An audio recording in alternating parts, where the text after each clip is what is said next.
Greetings to all of you, parents, teachers, administrators, and most importantly, graduating students. Know that my mind and heart dwell among you this early evening in June, even if my person does not. Those students who spent their year of biology with me know that I am disabled from chemical injuries here in the classroom, and the ongoing chemical sensitivities from those exposures isolate me from occasions such as this.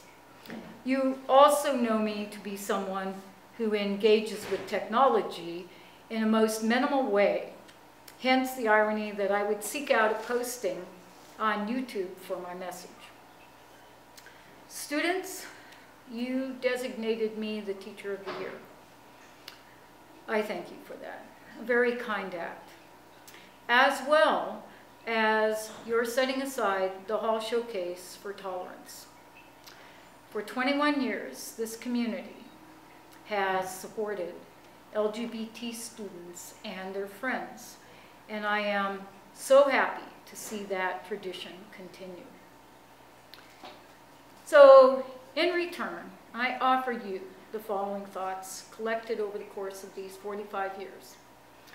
Being a biology teacher has its benefits, and continuing to educate myself so I could be a good teacher for you holds a place near the front of the list. Certainly, graduate classes helped with that, as did reading books and newspapers and collaborating with other teachers. At the heart of the matter, though, was the understanding that educating oneself is a lifelong inside job. It sounds trite to you, perhaps, but I would not be here today speaking to you without it. I cannot change what happened to me, and many, many Americans live with amputated lives. What gives me hope is that some of you who sat in my classes got the message. For those of you who didn't, it's this: education matters.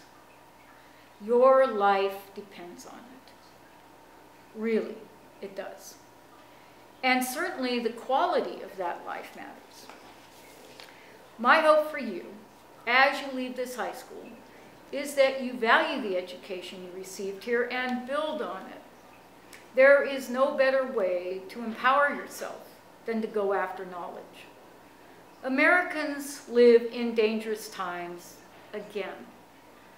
Rather than a threat from the outside, it is one of our own making. A small number of powerful and cynical individuals have set out to corrode the foundations of our democracy, and among them are investigative journalism and public education. The former hangs on by a fine thread. The latter continues to put up a good fight, as evidenced by the number of dedicated, competent classroom teachers you have at this high school and other high schools throughout the land. If you don't believe me, read the recent books by Diane Ravitch. Here's the catch. We, us, can't continue without your help. And you're no help to us or yourself if you're ignorant. Ignorance is a dangerous and expensive thing. Fortunately, education illuminates your life forever, and no one can take it away. And as one of my educators in life, Neil Postman, wrote, education makes you better. So where is this education thing? For each of us, it is highly personal. If your thing is Old Testament scholarship, then you will probably enjoy reading ancient manuscripts in Greek. For me, I have eclectic taste, with a dash of the biological for you students. My educators included Charles Darwin and Alfred Wallace for changing the way we see the enormous diversity of life. Rachel Carson, who, despite failing health and public ridicule, presented the ugly evidence of those who tried to control nature. And the recently deceased Theo Coburn, for identifying the dangers of small amounts of man-made chemicals that disrupt our very abilities to copy ourselves correctly. And the arts, they're basic for one's education. take a look at the photographers, Dorothea Lange and Ansel Adams, capturing American life at its most desperate and most beautiful. Painters, what about the watercolorist Margaret Mee, traveling deep into the Amazon to record one evening when a flower bloomed?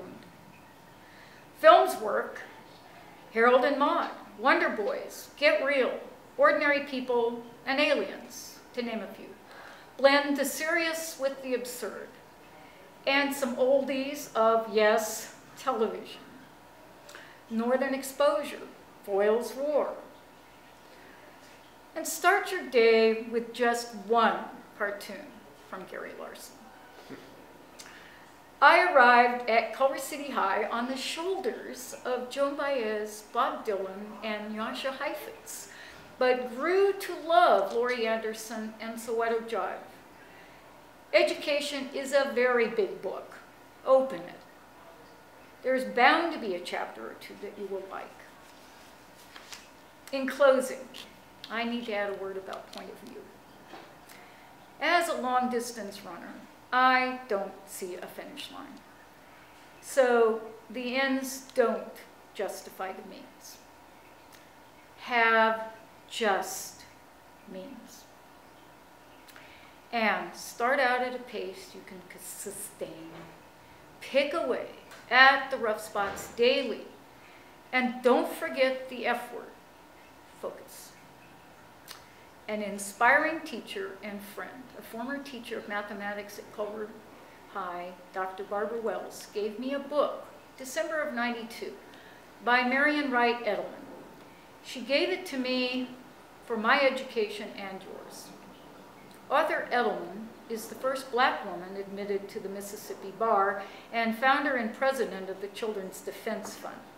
Her book includes 25 lessons for life, one of which has become my favorite. Number 11.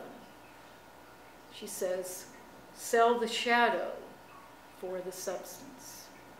She says, speak truth to power. And I say, how can we do that without education? So with that question, I bid you a good evening and a good future.